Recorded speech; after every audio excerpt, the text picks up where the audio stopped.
Hi learners, welcome back to the channel economics and ease. और हमने यहाँ पे वैल्यू एडेड मेथड के काफ़ी चीज़ें पढ़ ली। अब हमें सिर्फ प्रिकॉशंस पढ़ना है। I am Nida your educator. I hope आपको मैं जो भी एक्सप्लेन करती हूँ बहुत अच्छे से समझ में आ रहा होगा, और जब प्रैक्टिकल करेंगे तो और अच्छे से समझ में आएगा। ओके, तो let's start without any further delay. तो हमने लास्ट क्लास में ये पढ़ा था कि कैसे हम वैल्यू एडेड मेथड से नेशनल इनकम तक पहुंचते हैं, राइट। अब हमारे पास आ रहा है precautions of value added method. क्या क्या प्रिकॉशन लेने होते हैं अगर इन केस ये सब चीजें दी गई हैं। The various precautions to be taken in value added method are as follows. First है, intermediate goods are not to be included in the national income. हमने पहले से रीजन दे रखा है, शुरू में भी बताया कि फाइनल गुड्स जब भी होते हैं हम उसी को खाली एस्टिमेट करते हैं, इंक्लूड करते हैं नेशनल इनकम में। इंटरमीडिएट गुड्स को हम ऑलरेडी ये अज्यूम करते हैं कि फाइनल गुड्स में उनका वैल्यू ऐड है। ओके, हमने इसका एग्जांपल भी ब्रेड और फ्लावर, शुगर, या आप कह सकते हैं मिल्क, जो भी होता है ना, उसका एग्जांपल हम उससे बहुत से देख चुके हैं उसके। इसको खाली रीड कर लेते हैं। Intermediate goods are not to be included in the national income since such goods are already included in the value of final goods. If they are included again it will be lead to a double counting, right. तो उसका जो final good का price होता है हम उसी को खाली नेशनल इनकम में इंक्लूड करेंगे। देन सेकंड पॉइंट इसका क्या है, sale and purchase of second hand goods are not included. देखिए, सेल या परचेज हो किसी, एक बार जो गुड आपका सेल हुआ है या परचेज हुआ है तो उसका ऑलरेडी अकाउंटिंग में हम नेशनल इनकम अकाउंटिंग में उसका कैलकुलेशन हो चुका है। ओके, तो जो दोबारा होता है second hand sale and purchase of goods, वो इंक्लूड हम नहीं करते हैं, as they were included in the year in which they were produced and do not add to the current flow of goods and services. तो हम इसलिए उसको use नहीं करेंगे, उसमें अज्यूम नहीं करेंगे, या हम आपको नेशनल इनकम में उसको इंक्लूड नहीं करेंगे। अगर आपका क्वेश्चन में ये दिया गया है तो आप इसको इग्नोर कर दोगे। ओके, हाउएवर एनी कमीशन और ब्रोकरेज, हाँ, लेकिन अगर सेल और purchase of second hand goods या गुड्स पे अगर आपको क्या कोई कमीशन मिला है या ब्रोकरेज ब्रोकर को कोई मिला है पैसा ऑन सेल और purchase of second hand good, will be included in national income as it is a productive service. क्योंकि वो अपनी सर्विसेज दे रहा है ना, उसी साल दोबारा फिर से आपका सामान बेचने में या खरीदने में हेल्प कर रहा है, तो उसकी सर्विसेज को हम खाली ऐड करेंगे। उसके जिसको पैसा मिल रहा है, कमीशन या ब्रोकरेज जिसको मिल रहा है वो ऐड होगा, लेकिन एग्जैक्टली जो अमाउंट आपका है गुड्स का वो नहीं ऐड होगा, right. Production of services for self consumption are not included. Okay, production of services का goods का include करेंगे, services जैसे कि आपने घर में आपने कोई गार्डनिंग का शौक है आपको, या आप अपने बच्चों को ट्यूशन दे रही हैं। ओके, तो वो क्या होता है, हम सर्विसेज जो आपकी होती हैं वो हम ऐड नहीं करते हैं। Okay, for example, domestic services like services of housewife, kitchen gardening are not included in the national income since it is difficult to measure their market value. These services are produced and consumed at home and never enter the marketplace and are termed as non-market transactions. तो क्या चीजें हम include नहीं करते हैं precautions में value added method में? First आपका होता है इंटरमीडिएट गुड्स की value, second sale and purchase of second hand goods, लेकिन इंक्लूड करते हैं उसके कमीशन या ब्रोकरेज को, राइट। थर्ड पॉइंट क्या है जो आप इंक्लूड नहीं करते हो नेशनल इनकम के एस्टिमेशन में? That is the production of services for self consumption, यानी कि जो घर के आप काम करते हैं उसको कोई आपको पैसा तो मिलता नहीं है। यही काम आप बाहर ट्यूशन दो या अपनी सर्विसेज करो, या आप कोई गार्डन बाहर रखो और उसका सेल आउट करो उसके फ्लावर्स को या नर्सरी को, तो क्या होगा, वो आपका प्रोडक्शन में आ जाएगा। उसमें क्या होता है, जो आपकी सेल्फ सर्विसेज होती हैं उनको हम नेशनल इनकम अकाउंटिंग के कैलकुलेशन में नहीं लेते हैं, right. It must be noted that paid services like services of maids, drivers, private tutors, etc. should be included in the national income. वही चीज हो गई ना। Then production of goods for self consumption will be included. यहाँ पे services को include नहीं करेंगे लेकिन goods को करेंगे in the national income as they contribute to the current output. Okay, so their value is to be imputed as they are not sold in the market. Then imputed value of owner occupied houses should be included. यानी कि जो आपने अपना मतलब एक घर आपने खरीदा तो उसका रेंट अज्यूम जितना भी करते हैं आप इंक्लूड करते हैं, वो भी आपको इंक्लूड करना should be included in the value of national income. People who live in their own houses do not pay any rent, but they enjoy housing services similar to those people who stay in rented houses. Therefore, value of such housing services estimated according to market rent of similar accommodations. Okay, तो जो भी आप घर में रह रहे हो उसका मान लिए फॉर एग्जाम्पल 25,000 उसका रेंट आता है, लेकिन वो आपका खुद का घर है, लेकिन आप उसको क्या करते हैं, एस्टिमेट कर देते हैं इम्प्यूटेड रेंट के तौर पे, राइट। तो ये क्वेश्चन में अगर इम्प्यूटेड रेंट आएगा तो आप इसको ऐड कर लोगे। Okay, should be included. Change in stock हमने बताया था will be included, that is change in stock का मतलब क्या होता है? Closing stock minus opening stock. Net increase in the stock of inventories will be included in the national income as it is a part of capital formation. Okay, तो increase जो भी आपका आ रहा है, नेट आ रहा है इन्वेंट्रीज का, okay, will be included. Then stock or inventory is unsold goods, unused raw material or semi-finished goods which a firm carries from one year to the next year. ठीक है, इसको भी हम इंक्लूड कर लेंगे. स्टॉक और inventory unsold goods का, unused raw material का या सेमी फिनिश गुड्स का, which a firm carries from one year to the next year, एक साल से दूसरे साल पे लेके जा रहे हैं, तो ये क्या होता है? As a part of capital formation, तो इट विल बी इंक्लूडेड.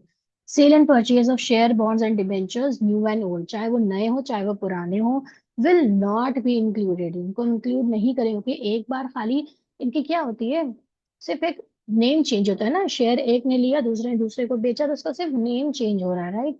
तो हम क्या करेंगे?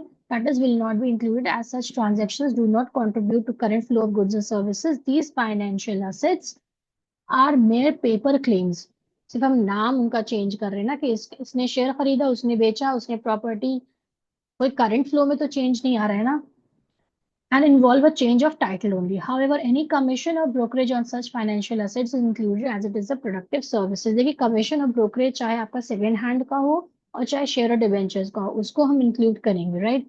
Then production for self consumption, अब देख लें, goods produce for self consumption are included in national income.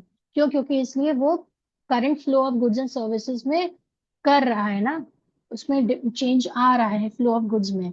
All the final goods produced within the country are not necessarily sold in the market. A part of them is kept by the producer for his own use and consumption. लेकिन फिर भी goods तो बने हैं ना. For example, farmers keeps a major part of their produce for self-consumption. Imputed value of such good is included in the national income. तो goods तो बना ही दी हमने, चाहे वो आप अपने पर्सनल यूज के लिए कर रहे हो, तो उसको हम ऐड करेंगे. लेकिन क्या होगा? सेल्फ सर्विसेज जो होंगी उसको हम ऐड नहीं करते हैं. Services produce for self consumption are not included in national income. देखिए, वही पॉइंट यहाँ पे आ गया कि आप घर में बैठ के मेड का काम करो, कुकिंग करो, बच्चों को पढ़ाओ, ओके, कुछ भी करो, घर में कर रहे हो, गार्डनिंग कर रहे हो, ओके, आपका अपना शौक है बेकरी करने का, ओके, सो आप क्या होगा, वो सब आपको पैसा, उसके बदले में आपको कुछ नहीं मिल रहा. सेल्फ सर्विसेज आप कर रहे हो ना फ्री में, तो उसका कोई हम वो कर नहीं सकते हैं, उसको जो है एस्टिमेट नहीं कर सकते हैं, और वो हम क्या करते हैं, फॉर सेल्फ कंजम्पशन करते हैं उसको, ठीक है? तो उसको हम नेशनल इनकम अकाउंट में कैलकुलेशन में नहीं यूज करते हैं. अगर आप यही चीज एक बेकरी में जाके आप अपनी पेस्ट्री सेल आउट कर रहे हो, ट्यूशन दे रहे हो, गार्डन कहीं बाहर आपने बना रखा है, उसमें नर्सरी वगैरह कर रखी है, तो ये सब क्या है, आपकी नेशनल इनकम अकाउंटिंग में कैलकुलेट होगा. Services like housewife working in her own house, doctor treating his own child और teacher teaching his own child will not be included in national income as it is difficult to ascertain their market value and such services are not rendered for the purpose of earning income. Clear हो? ना problem of double counting, अगर मान लिए हम intermediate consumption को भी add कर लें और फाइनल गुड को भी ऐड कर लें, तो क्या होगा, एक डबल काउंटिंग वाला प्रॉब्लम आ जाएगा, ओके? तो हम इसलिए सिर्फ फाइनल गुड्स एंड सर्विसेज को रखते हैं. अब इसी को इन्होंने क्या एक्सप्लेन किया है बुक में, लैंग्वेज देख लेते हैं. In measuring the national income the value of only final goods and services is to be included. इसको पता है.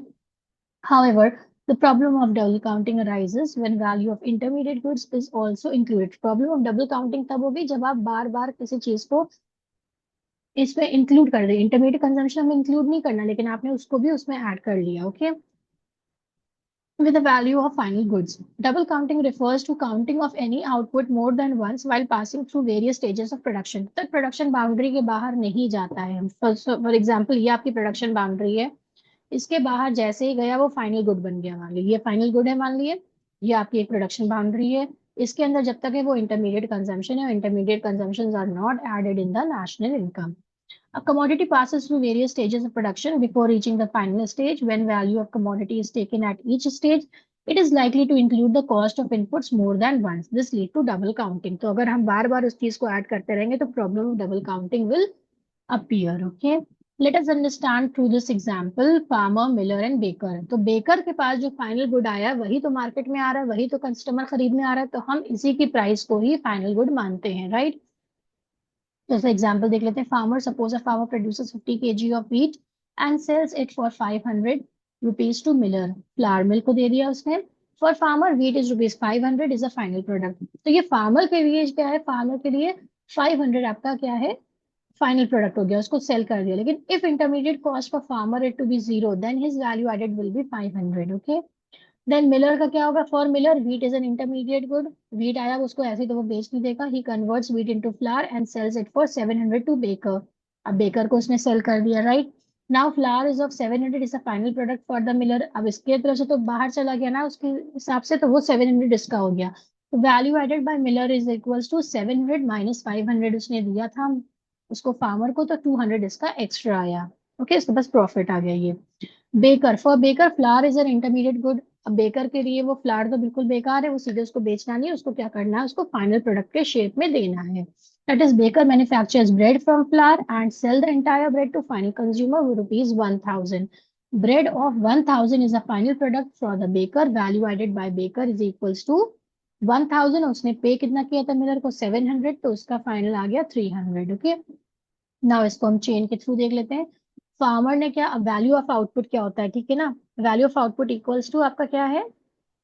वैल्यू एडेड निकालना है हमें, value of output minus intermediate consumption, right? तो वैल्यू आपकी फार्मर की कितनी है? 500 है। उसने बेचा शुरू में 500 रुपए, इसमें उसने कुछ भी नहीं किया, राइट? कुछ भी ऐड नहीं करा उसने, तो जीरो हो गया इसका value of input. Okay, then value added total कितना है? 500 आया फार्मर का। Okay, he sells. Then miller का क्या है? मिलर को आपको मिला, miller formula, wheat is an intermediate good, miller converts wheat into flour and sells it for 700। उसने 700 को बेच दिया, ठीक है? तो वैल्यू ऑफ आउटपुट क्या हुई? आपने बेचा कितने पे? उसने 700 रुपए में बेचा। और व्हीट कितने का उसने खरीदा था? 500 रुपए का। तो 700 माइनस 500 गिव्स यू 200। तो इसका वैल्यू एडेड कितना आ गया total? 200। Okay, minus intermediate consumption कर रहे हैं ना। फिर इसने ब्रेड, बेकर ने क्या किया? बनाया है ब्रेड। लेकिन पहले हम क्या देखेंगे, उसने वैल्यू ऑफ आउटपुट कितना किया? 1000 का किया। ओके, 1000 का उसने सेल किया और 700 का उसने खरीदा था, तो इसका डिफरेंस क्या हुआ? 300। तो वैल्यू एडेड आपका आ गया 300, राइट? तो क्या हो जाएगा? सेल्स फार्मर का, व्हीट का वैल्यू ऑफ आउटपुट 500 था, मिलर का वैल्यू ऑफ आउटपुट 700, यानी कि फाइनली इन्होंने कितना किया? और बेकर का 1000 rupees, right? In the given example, wheat is the final product for farmer, flour for miller, and bread for baker. As a general practice, every producer treat his commodity as the final output. It means total value of output is 500, 700, 1000. तो total आपको कितना आ गया तीनों का? 2200, that is 2200, right? However, a careful examination reveals that each transaction contains the value of intermediate good. ठीक है, the value of wheat is included in the wheat of, and the value of flour, the value of flour is included in the value of bread. ये तो clear हो गया, सबकी value एक साथ है इसमें जुड़ी हुई है। As a result, the values of wheat and flour are counted more than once. This causes the problem of double counting. अब बार बार हम उसकी वैल्यू को बार बार उसको इंक्लूड कर रहे हैं ना, तो it leads to overestimation of value of goods and services produced. In order to know the correct value of national income, we must avoid this problem of double counting. ठीक है? However, to avoid double counting, दो alternatives है। Final output method है, एक value added method है। Final output method में क्या करते हैं? According to this method, value of only final goods should be added to determine the national income. तो final क्या था? Final हमारा देखिए ब्रेड बन के आया है, ना व्हीट ना फ्लावर। मार्केट में ब्रेड आया और ब्रेड को कितने में बेचा गया है? 1000 रुपीज में। तो हम 1000 रुपीज मान के चलेंगे इसका बेकर का, that is the final good है ये, ठीक है? And this 1000 rupees should be added to the national income. Okay, value added method में क्या? According to this method, sum total of value added by each producing unit should be taken in the national income. In the given example, value added by farmer 500 है, Miller ने खाली 200 रुपए extra लगाए थे और baker ने 300। देखिए यहाँ पे बीच में क्या था? वैल्यू ऑफ इनपुट, यहाँ पे 500 था वैल्यू एडेड में। ओके, यहाँ पे 200 रुपए उसका डिफरेंस लिया, यहाँ पे 300 रुपए डिफरेंस लिया, तो 5 प्लस 2 7, 7 प्लस 3 1000। ओके, तो ये 1000 आपका, चाहे आप इस तरह कैलकुलेट करें चाहे आप इस तरह करें, या तो फाइनल गुड का आप ले लो प्राइस जो भी है गिवन है क्वेश्चन में वो ले लो, या फिर सबका आप जो है इस तरह का जब निकालेंगे तो given example value added by each person वो निकाल लेंगे, तब भी आपका सेम आंसर आएगा। And that amount should be included in the calculation और estimation of national income. Okay, then sum of value added equals to sum of factor income. Production means addition of value to the inputs through combined efforts of various factors of production. ठीक है, सब combined efforts ही होता है तभी आपका production होता है। So it means NV at FC is nothing but the contribution made by different factors in the production process. तो NV जहां में पढ़ा था ना, GV at MP, उसी का यहाँ पे ये है कि आपका जो होता है प्रोडक्शन जितना भी देते हैं उतना ही आपकी क्या होती है, इनपुट्स कंबाइन एफर्ट से ही प्रोडक्शन आपको मिलता है, राइट। तो उनकी हम इनकम को क्या कहते हैं, it means value added of NP at FC is nothing but the contribution made by different factors in the production process. So every individual factor has a right to get back a share for the value added to the inputs. The producer distributes this NV at FC, that is उनको factor payments देते हैं ना among the owners of factors of production as rent, wages, interest and profit.